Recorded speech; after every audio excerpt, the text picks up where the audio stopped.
Graça e paz, meus irmãos. Vamos abrir a palavra de Deus no Salmo de número 37.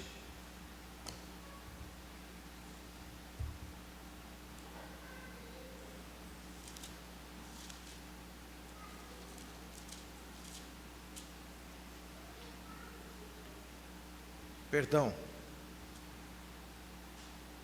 É isso mesmo, Salmo 37. Nós vamos ler esse salmo inteiro. Eu peço que você me acompanhe na leitura. São 40 versículos. Mas peço que você me acompanhe. Eu mesmo leio. Salmo de Davi. Não te indignes por causa dos malfeitores, nem tenhas inveja dos que praticam a iniquidade. Pois eles dentro em breve definharão como a relva e murcharão como a erva verde. Confia no Senhor e faze o bem. Habita na terra e alimenta-te da verdade. Agrada-te do Senhor e Ele satisfará os desejos do teu coração.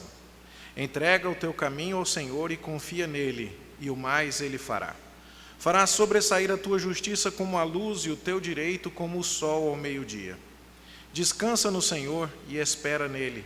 Não te irrites por causa do homem que prospera em seu caminho, por causa do que leva a cabo os seus maus desígnios. Deixa a ira, abandona o furor, não te impacientes, certamente isso acabará mal. Porque os malfeitores serão exterminados, mas os que esperam no Senhor possuirão a terra. Mais um pouco de tempo, e já não existirá o ímpio. Procurarás o seu lugar e não o acharás. Mas os mansos herdarão a terra e se deleitarão na abundância de paz. Trama o ímpio contra o justo, e contra ele ringe os dentes. Rir-se-á dele o Senhor, pois vê estar se aproximando o seu dia. Os ímpios arrancam da espada e distendem o arco para abater o pobre e necessitado, para matar os que trilham o reto caminho. A sua espada, porém, lhes traspassará o próprio coração, e os seus arcos serão despedaçados. Mais vale o pouco do justo que a abundância de muitos ímpios. Pois os braços dos ímpios serão quebrados, mas os justos o Senhor os sustém. O Senhor conhece os dias dos íntegros, e a herança deles permanecerá para sempre. Não serão envergonhados nos dias do mal, e nos dias da fome se fartarão. Os ímpios, no entanto, perecerão, e os inimigos do Senhor serão como o viço das pastagens, serão aniquilados e se desfarão em fumaça. O ímpio pede emprestado e não paga, o justo, porém, se compadece e dá. Aqueles a quem o Senhor abençoa possuirão a terra, e serão exterminados aqueles a quem amaldiçoa. O Senhor firma os passos do homem bom, e no seu caminho se compraz. Se cair, não ficará prostrado, porque o Senhor o segura pela mão. Fui moço, e já agora sou velho, porém jamais vi o justo desamparado, nem a sua descendência a mendigar o pão. É sempre compassivo e empresta, e a sua descendência será uma bênção. Aparta-te do mal e faze o bem, e será perpétua a tua morada. Pois o Senhor ama a justiça, e não desampara os seus santos.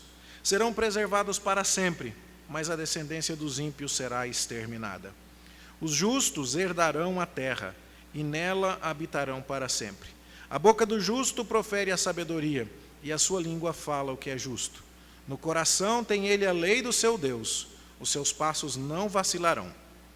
O perverso espreita o justo e procura tirar-lhe a vida, mas o Senhor não o deixará nas suas mãos, nem o condenará quando for julgado. Espera no Senhor, segue o seu caminho, e ele te exaltará para possuíres a terra. Presenciarás isso quando os ímpios forem exterminados. Vi um ímpio prepotente a expandir-se qual cedro do Líbano. Passei, e eis que desaparecera. Procurei-o, e já não foi encontrado. Observa o homem íntegro e atenta no que é reto, porquanto o homem de paz terá prosperidade. Quanto aos transgressores, serão a uma destruídos. A descendência dos ímpios será exterminada. Vem do Senhor a salvação dos justos. Ele é a sua fortaleza no dia da tribulação. O Senhor os ajuda e os livra. Livra-os dos ímpios e os salva, porque nele buscam refúgio. Que o Senhor nos abençoe no estudo da sua palavra nesta manhã, em nome de Jesus. Meus irmãos, nós temos vivido dias maus. As notícias nos preocupam. Eu recebi a notícia de uma advogada que milita em causas cristãs, contando sobre um estabelecimento comercial em Santos, que foi condenado a pagar uma multa altíssima, e que com isso veio à falência, porque um homem vestido de mulher perguntou onde era o banheiro, e foi apontado para ele o banheiro masculino.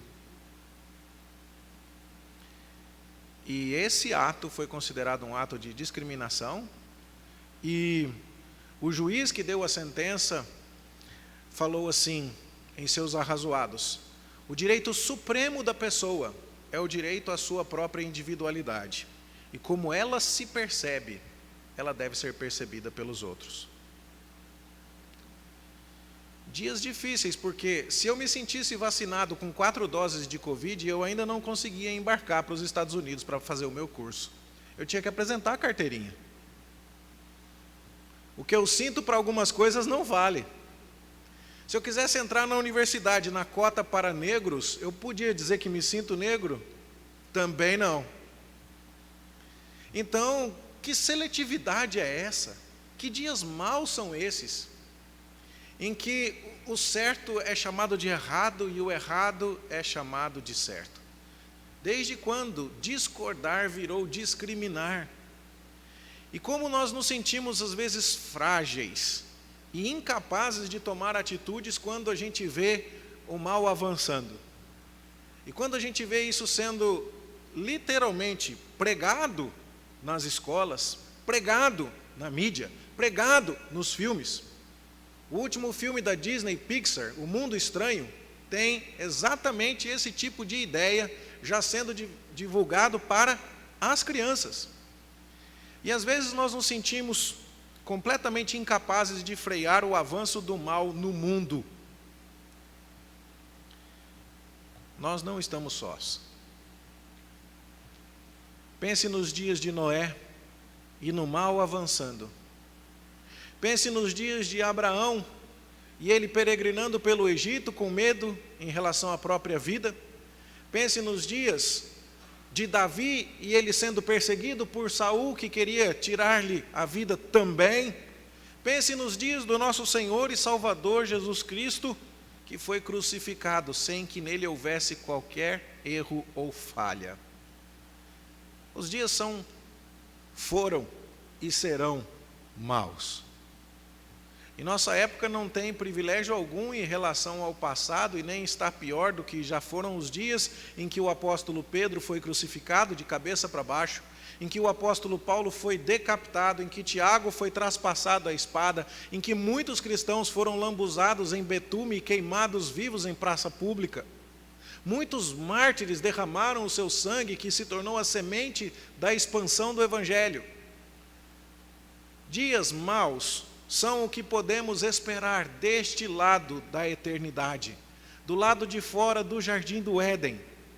E nós conseguimos entender a Davi e a qualquer outro que escreva alguma coisa parecida, como foi o caso de Asaf no Salmo 73, quando a conversa aqui no Salmo 37, Davi diz: não te indignes por causa dos malfeitores. Cuidado!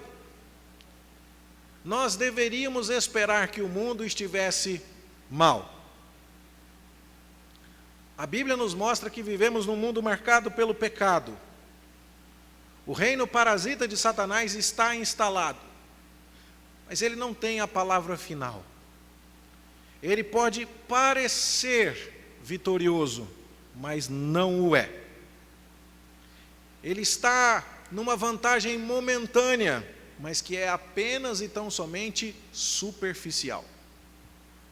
Como a parábola do fermento, em que Jesus diz que o reino dos céus é semelhante a uma massa que, depois de fermentada, levedou. O reino de Deus já foi introduzido neste mundo e ele já está em franca expansão, e essa expansão não pode ser contida. Jesus é vitorioso. Mas enquanto este dia de vitória final não chega, nós temos algumas tentações que devem ser evitadas. E temos algumas atitudes que precisam ser incentivadas. Que tentações temos? A primeira é a tentação do desespero. É a de dizer assim: agora acabou. Agora não tem mais o que fazer. Já era. E quando nós pensamos assim, nós estamos exibindo um conceito de Deus muito pequeno. Como se Deus fosse incapaz de reverter uma situação tão problemática quanto essa que nós estamos vivendo.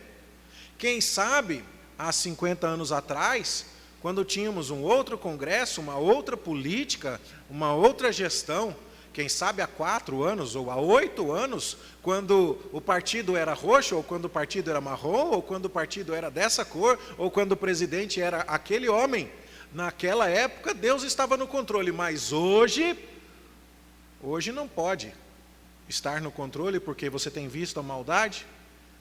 Esse desespero, meus irmãos, reduz Deus a muito menos do que Ele é na verdade. Esse é o desespero do profeta Elias, que foge, depois que Jezabel diz que vai matá-lo. E quando Deus o encontra e pergunta: Elias, o que você está fazendo aqui? E Elias chora e diz assim: só eu sobrei dos profetas, e agora querem me matar. E Deus fala assim: não, Elias, eu ainda conservei 7.000 joelhos que não se dobraram a Baal, e eu tenho um serviço para você. Engole esse choro, enxuga essas lágrimas, vai trabalhar, meu filho, porque você vai ungir Eliseu como seu sucessor profético, vai ungir o próximo rei da Síria, e eu vou trazer justiça e juízo por meio desses meus instrumentos. Você vai ungir Jeú como o próximo rei de Israel, e ele vai fazer a faxina.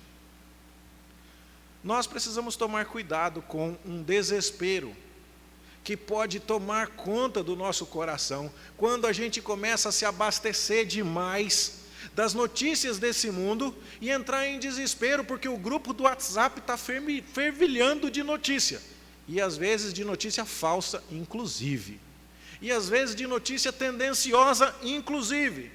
E a gente não está pregando aqui que você deva fechar o jornal de jeito nenhum, mas a gente está pregando aqui que você tem que abrir a Bíblia para poder entender o que está acontecendo no mundo. Deixa o jornal aberto, mas não feche a Bíblia em hipótese alguma, porque qualquer notícia que for lida e que não for filtrada pela lente da Escritura, tenderá a trazer você para uma perspectiva de desespero. Você fala: agora o mundo acaba. Ou até ao contrário, em algum momento você pode estar propenso a achar: agora vamos para frente, agora sim, e colocando nas costas de um homem, de um presidente, de um partido, de uma filosofia, de uma ideologia, a confiança que você e eu deveríamos colocar apenas e tão somente em Deus. O salmista está dizendo aqui: não te indignes por causa dos malfeitores. Veja que o versículo 7 diz: descansa no Senhor e espera nele. Não te irrites por causa do homem que prospera em seu caminho, por causa do que leva a cabo os seus maus desígnios. Não estou dizendo que nós devamos ser completamente indiferentes à política que acontece no nosso país, nem estou dizendo que devamos ser apáticos, nem estou dizendo que devamos ser pessoas completamente alienadas e desinteressadas destas causas, de forma alguma. Faz parte do nosso dever lutar por isso, e lutar por um Brasil melhor, e lutar por um mundo melhor. Mas nós devemos esperar muitas derrotas deste lado da eternidade. Os dias são maus. Nos últimos tempos, diz o apóstolo Paulo, os homens serão jactanciosos, enganadores, vaidosos, desobedientes aos pais. Eles serão totalmente corrompidos moralmente. Seus interesses serão apenas individualistas, egoístas, egocêntricos. E faz parte daquilo que nós devemos esperar, uma completa desilusão com o mundo. E talvez essa desilusão com o mundo seja algo benéfico para o crente, Porque quando você está vivendo num país onde tudo está muito bem, obrigado, você pode se sentir tentado a dizer: Deus, o Senhor já resolveu a situação, pode descansar aí, fica tranquilo, que daqui para frente eu com o meu presidente, eu com meus deputados, eu com o Congresso Nacional, eu com a minha aposentadoria, eu com as minhas leis previdenciárias, eu sigo a vida numa boa, eu não preciso lhe incomodar mais não, Deus. E de certa forma existe uma misericórdia do Senhor, quando o nosso país, este chão aqui, não nos dá tranquilidade nenhuma, porque a gente vai ser lembrado todo dia e toda hora, que descanso, amigo, não é aqui. Tranquilidade, irmão, não é nessa vida. Nós experimentamos a tranquilidade de Cristo e aquela paz que excede todo entendimento, mas não por causa de circunstâncias externas, não por causa de um mundo que jaz no maligno, não por causa de autoridades humanas nas quais nós depositamos a nossa confiança. Não, o nosso refúgio está no Senhor Deus Todo-Poderoso. Primeira tentação, portanto, a tentação do desespero. Não tem mais jeito. Não tem mais jeito. Acabou. Já era. Que horror. E com isso nós estamos mostrando uma falta de confiança no Senhor. Uma falta de esperança bonita na eternidade. Nós atestamos com isso que, em nossa opinião, Deus agora não é capaz de fazer mais nada. E está tudo perdido. E isso não pode ser verdade à luz do todo da Escritura. Elias estava pensando do mesmo jeito, e veja que é o representante de todos os profetas do Antigo Testamento. Ele corre para o Monte Horebe, onde Deus deu as tábuas da lei a Moisés, e ele fala: Deus, está tudo perdido. E Deus explica para ele, diz: não, Elias, está tudo sob controle. Cuidado, cuidado com o problema do desespero. Mas uma segunda tentação que podemos ter é a tentação messiânica. Se o desespero é você dizer, não tem solução, a segunda tentação, que seria a tentação messiânica, seria de dizer, a solução sou eu. Eu é que preciso fazer alguma coisa. Eu é que vou salvar o mundo. Sem mim, Deus não vai dar conta de resolver as coisas. E isso também é um grande problema. Porque o próprio Senhor Jesus disse, sem mim, falando de si mesmo, nada podeis fazer. E muitas vezes somos tentados a dizer, a solução de Deus para o problema do mundo sou eu. E novamente, deixe-me ser aqui muito explícito. Não estou afirmando por um momento sequer que nós não devamos apresentar a Deus os nossos melhores esforços por um mundo melhor. Não devemos deixar, em hipótese alguma, de nos envolver com esta sociedade como sal da terra e como luz do mundo, para que naquilo que estiver ao nosso alcance, tenhamos leis mais justas, maior transparência administrativa, maior honestidade nos cargos de liderança da nossa nação, mais justiça social. Sim, faz parte do nosso dever. Mas não somos nós que produziremos esse resultado. Se a primeira tentação é a de dizer, ninguém vai conseguir consertar isso, a segunda tentação é de dizer, só eu é que vou conseguir consertar isso.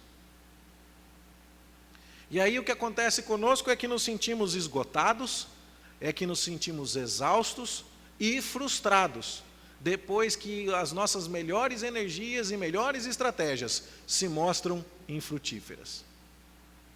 Por isso é que o salmista também está falando aqui, confia no Senhor e espera nele, pois dele vem a tua salvação. Veja, esta é a ideia. Entrega o teu caminho ao Senhor, confia nele, descansa no Senhor, espera nele. Primeira tentação, desespero. Não tem mais jeito. Segunda tentação, messianismo. Eu sou o jeito. Terceira tentação, a ira. Eu fico irado. Eu não aguento ver essa injustiça. Eu não aguento ver tanta gente passando fome, enquanto tantos outros desviando dinheiro, estão milionários e eles estão se dando bem. Deus não está fazendo nada. Primeira tentação, não tem jeito. Segunda tentação, eu sou o jeito. Terceira tentação, Deus não está dando jeito. E aí então, o texto vai nos falar aqui: deixa a ira, abandona o furor, não te impacientes, certamente isso acabará mal. E todas as vezes que a Escritura está nos chamando a esse tipo de percepção, a Escritura está nos dizendo: olha para o fim de todas as coisas. Sabe qual é o problema da gente? A gente faz um recorte muito pequeno das coisas na hora de analisar. Você já ouviu a história do cego apalpando o elefante? Vários cegos foram apalpar um elefante. E um cego apalpou a barriga do elefante e disse: ah, já entendi, o elefante é que nem uma parede. Outro cego foi lá e apertou a perna do elefante e disse: não, o elefante é uma coluna. Outro cego foi e apalpou as presas do elefante e disse: vocês estão errados, o elefante é uma espada. Outro apalpou a tromba do elefante e disse: não, errados estão vocês, o elefante é uma mangueira muito grossa. Outro foi lá e apalpou o rabinho do elefante e disse: não, o elefante é um espanador pequenininho. E ninguém acertou o que é um elefante, porque ninguém teve uma perspectiva completa sobre ele. E o que a Escritura está dizendo para nós, em parte, é isso. Você não viu a história toda? Você não deixou eu contar tudo até o final? Você já percebeu alguma situação em que você interrompeu a pessoa antes dela terminar de contar? E a notícia parecia ruim no começo, mas depois dá aquela remetida, e aí você percebe: ah, agora entendi.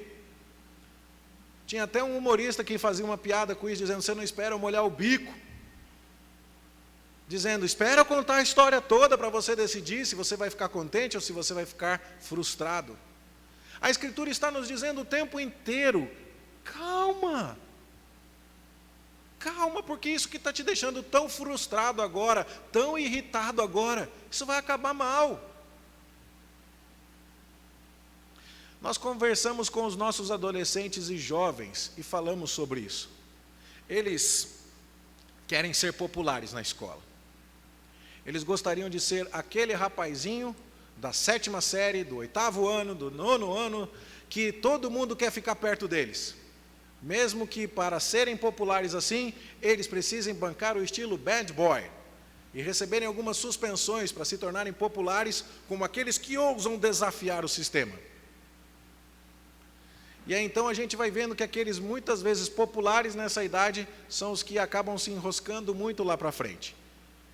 E em algumas ocasiões eles inclusive acabam trabalhando mais tarde para os nerds, que eram altamente impopulares nessa fase da vida, que só estudavam enquanto estavam lá com o aparelho nos dentes, com óculos fundo de garrafa, e de repente foram se acertando, e aí a lagartinha virou uma borboleta linda e maravilhosa, e aquele que estava bonitinho na época do ensino fundamental, anos finais, se estragou todo com drogas, nasceu um monte de espinho no nariz dele, ficou horroroso. E aí você fala: tá vendo? Era só ter esperado um pouquinho mais. Quando o seu recorte é pequeno, quando a sua amostragem é limitada, você tende a fazer como o cego que apalpa o elefante. E se você olhar para a realidade do mundo, para a realidade dos nossos políticos, para a realidade das ideologias, para a realidade das nossas leis, para aquilo que está acontecendo e está avançando e galopando no mundo com um recorte bem pequeno, você vai dizer: tudo perdido. E você vai ficar tentado a dizer: não tem mais jeito. Você vai ficar tentado a dizer: eu sou o jeito. Você vai ficar tentado a se sentir muito irritado para perguntar: por que que Deus não dá um jeito agora? Mas sabe o que é curioso, meu irmão? É que a resposta de Deus, embora ela não exclua, e eu vou repetir isso pela 3ª vez, e eu estou sendo redundante de propósito, embora a resposta de Deus não exclua o meu dever e o seu de trabalharmos por uma sociedade mais justa, de lutarmos, inclusive, para que haja leis que reflitam um caráter santo, justo e piedoso de Deus. E há exemplos na história assim. Você pode ler, por exemplo, a respeito de políticos britânicos que trabalharam para acabar com a escravidão. E o patrulhamento que a Inglaterra fazia nos mares, para ver se tinha navios negreiros, depois de o acordo ser estabelecido, para que não houvesse mais escravidão, dá origem àquele ditado que a gente usa até hoje aqui, isso é para inglês ver. É porque a Inglaterra fazia uma fiscalização a nível mundial, para ver se a escravidão estava acabando ou não. E isso começa com um cristão no parlamento, William Wilberforce, que sob a influência de John Newton, está trabalhando para que o parlamento inglês promova leis de abolição à escravidão. Tem que fazer isso. Foi gente crente que lutou por isso. E se você vai ver William Carey na Índia, você vai descobrir que ele fez com que acabasse um costume de que quando o homem indiano morresse, a mulher dele tinha que ser queimada junto com ele, para ir morar com ele na eternidade viva. E William Carey lutou para que esse costume pavoroso fosse abolido. Tem que fazer isso. Está certo. Isso é bom e maravilhoso. Mas nem sempre isso será possível. Nem sempre conseguiremos. Não devemos deixar de tentar e de fazer a nossa parte. Mas haverá dias em que, como Elias, que matou 450 profetas de Baal à espada, e fez tudo o que era certo, e fez milagres a ponto de não chover em Israel por 3 anos e meio, e depois de ter feito tudo aquilo, e de ter corrido na frente de Acabe numa carruagem por 27 quilômetros, para mostrar que Acabe jamais conseguiria fugir do Deus vivo, a rainha Jezabel diz assim: até amanhã eu vou matar você, do jeito que você matou meus profetas. Ele fez tudo certo, e não houve mudança nenhuma no coração da rainha ou do rei. E aí então ele se desespera, e aí Deus o chama e fala assim: Elias, o seu recorte está muito pequeno, está muito ruim. E aí então, o que o texto está falando aqui para mim e para você? Ele está falando sobre confiança, ele está falando sobre esperança, ele está falando sobre mansidão. O problema não deve ser resolvido com desespero, não deve ser resolvido com messianismo e não deve ser resolvido com ira, mas deve ser resolvido com confiança, com esperança e com mansidão. Confiança é aquela atitude de quem sabe que no final vai dar tudo certo. Não precisa se preocupar. Sabe o tamanho de Deus e o seu poder e a sua capacidade. Sabe que Deus jamais será derrotado. É a confiança de quem já leu a Bíblia inteira até ao livro do Apocalipse. E viu que João estava preso como o último apóstolo vivo, numa ilha de trabalhos forçados, uma ilha de prisioneiros políticos, uma mina de carvão, a ilha de Pátimos, uma ilha rochosa. E ali então, parece que tudo está perdido quando Deus chama João e o arrebata e o leva a ver o que está acontecendo no céu. Aqui embaixo parece que está tudo perdido, mas lá em cima João percebe que está tudo sob controle. Confia. João, eu sei o que eu estou fazendo. Eu sei o que eu estou fazendo. Você pode não estar entendendo nada agora, mas Deus sabe exatamente o que é que Ele está fazendo. Quando você confia assim, o teu caminho, a tua vida, as tuas passadas, as tuas pisadas, já não são marcadas por desespero, por messianismo ou por ira. São marcadas por confiança. Ninguém está dizendo que a gente vai ler as notícias terríveis que estão se multiplicando no mundo ao nosso redor e vai celebrar. Não, as notícias são difíceis de ler, e eu concordo com você. Mas será mesmo que Deus está olhando lá o jornal O Popular, que chega fresquinho para ele antes de ser produzido, inclusive? A notícia ainda está na cabeça do repórter e Deus já leu tudo. E Deus olha e diz assim: e agora? Agora não tem mais jeito? Será que Deus em algum momento ficou preocupado? Não consigo pensar assim. Deus jamais perdeu o controle das coisas, e a gente deveria se lembrar disso o tempo todo. Mas o ponto aqui que eu gostaria de destacar com maior intensidade é o ponto da mansidão. Muitas e muitas vezes nós, frustrados, irritados, desesperados, dizendo, não tem mais jeito, ou então, por que Deus não está dando jeito? Eu vou ter que dar um jeito. Nós partimos para o ataque e saímos querendo resolver as coisas com as nossas próprias mãos. E é curioso porque quem está escrevendo isso é Davi. E Davi, você já leu a história dele? Davi aparece na história como o candidato improvável. O pai dele, Jessé, tinha um monte de filho homem. E pelo que a Bíblia diz, um monte de candidatos extremamente viáveis para a realeza. Homens fortes, saudáveis, bonitos. E quando o profeta Samuel, um homem de alto discernimento espiritual, vai até a casa de Jessé para escolher, para nomear, para ungir o próximo rei de Israel, quando ele vê os primeiros filhos de Jessé, e na verdade o mais velho, ele fala assim, esse é o cara, esse é o cara. E aí Deus fala assim, não olha para a sua aparência não, porque eu rejeitei ele. Você está vendo a aparência, eu vejo o coração. Você não consegue enxergar o que eu enxergo, Samuel. Deixa que eu é que vou escolher. E aí passa filho 1, passa filho 2, passa filho 3, passa todos os que Jessé tinha trazido. E Samuel fala, não é nenhum desses daqui não. Não sobrou nenhum. E é só aí que o pai, não é qualquer pessoa, é o pai do menino, fala, sobrou um desinfeliz lá, que está só cuidando das ovelhas agora, mas ele está mirradinho, tadinho. E aí que vão lembrar que tem um Davi ainda, que sobrou um que não foi trazido. E Deus está falando assim, é esse aí que eu quero. E não é que Davi foi um tampinha a vida toda não, mas ele era muito jovem ainda. Na cabeça de todo mundo, ele não era um candidato viável. Nem na cabeça do pai dele. Muito menos na cabeça dos irmãos. Porque Samuel unge a Davi, e Deus mandou o profeta, pelo menos não discute, embora ele tenha sido inclinado a ungir os outros irmãos de Davi. E aí então Samuel vai embora e estoura a guerra com os filisteus.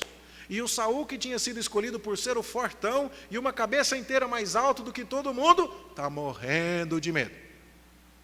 E o pai de Davi ainda está dando serviço de pastor para ele.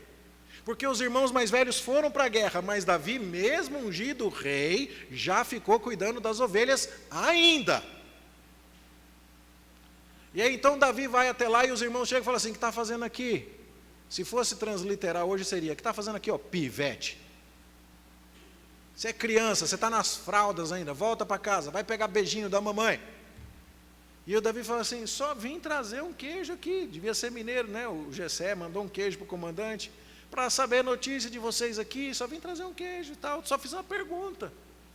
E aí, então Davi vai lá e enfrenta o gigante Golias, tudo altamente improvável. Davi ainda é o único que está enxergando as coisas. E Davi mata Golias. E daquele momento em diante, Saul começa a ter uma certa antipatia com Davi, que fica muito maior depois que as mulheres começam a festejar as vitórias militares de Davi e fazem até uma musiquinha. Saul matou milhares, mas Davi matou 10 milhares. E aí pronto, Saul é outro que não quer aceitar a vontade de Deus. E passa a perseguir Davi. E nós não temos uma declaração de tempo exata, mas estima-se que entre 15 a 20 anos foi o tempo que Davi precisou esperar para Saul morrer.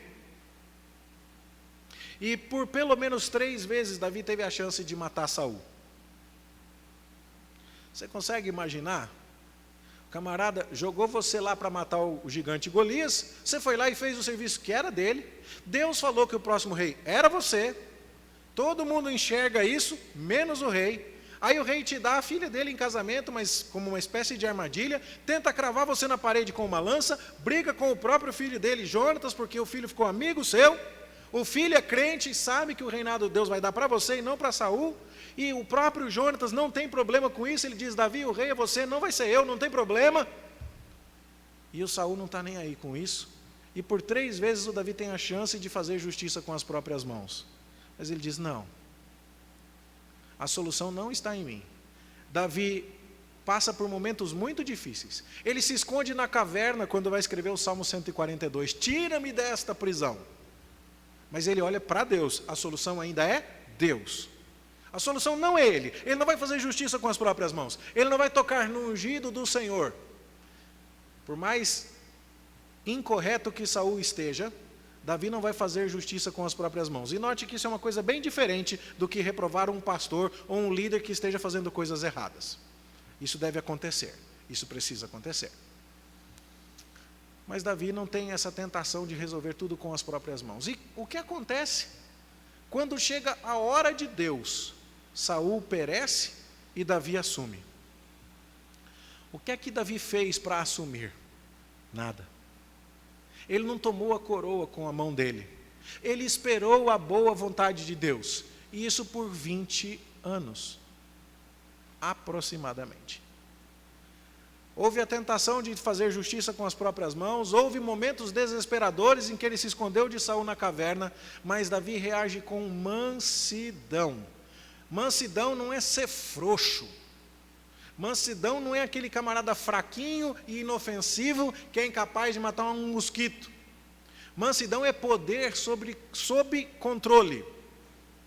Tem um filósofo de origens cristãs, embora não seja a grande ênfase dele o cristianismo, mas chamado Jordan Peterson, que está crescendo muito atualmente aí em termos de fama.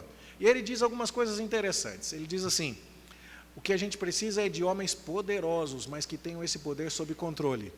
O homem que não é capaz de fazer nada para ninguém, que é aquele homem delicadinho, que é aquele homem todo simplesinho, bonitinho, fraquinho, desse homem a sociedade não precisa.